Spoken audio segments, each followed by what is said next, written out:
பேரை மட்டும் வீராப்பா சொன்ன பத்தாதவர்களே, செயல்லையும் ஆட்சியிலையும் அதை காட்டணும் அவர்களே.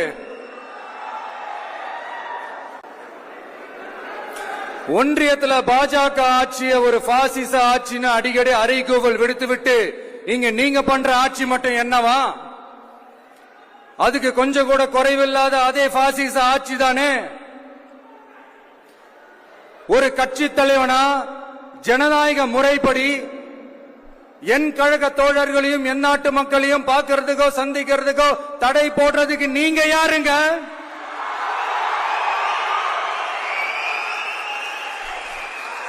தடையை மீறிய மக்களை பார்க்கணும்னு முடிவு பண்ணிட்டா போயே தீருவேன். சட்டத்தை மதிக்கணும்ன்ற ஒரே காரணத்துக்காக தான் அமைதியா இருக்கிறேன். நேத்து வந்தவெல்லாம் முதலமைச்சர் ஆகணும்னு கனவு காண்றான்னு சொல்றீங்க.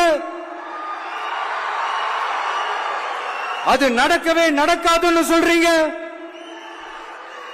அப்புறம் ஏங்க எந்த கட்சிக்கும் இல்லாத நெருக்கடியை தமிழக வெற்றி கழகத்துக்கு மட்டும் போட்டுக்கிட்டே இருக்கிறீங்க?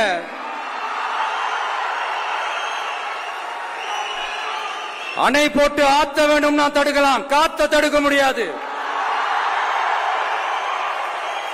அதையும் மீறி தடுக்கணும்னு நினைச்சீங்கன்னா சாதாரணமா இருக்கிற காத்து